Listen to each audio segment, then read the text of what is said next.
حضرت محمد مصطفیٰ صلی اللہ علیہ وآلہ وسلم نے فرمایا، جب جنتی جنت میں اور دوزخی دوزخ میں داخل ہو جائیں گے، اللہ پاک فرمائے گا جس کے دل میں رائی کے دانے کے برابر بھی ایمان ہو اس کو بھی دوزخ سے نکال لو۔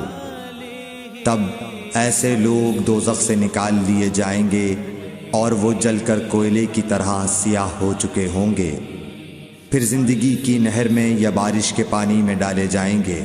اس وقت وہ دانے کی طرح اگائیں گے جس طرح ندی کے کنارے دانے اگاتے ہیں۔ کیا تم نے نہیں دیکھا کہ دانہ زردی مائل پیچ در پیچ نکلتا ہے؟ صحیح بخاری حدیث نمبر 22۔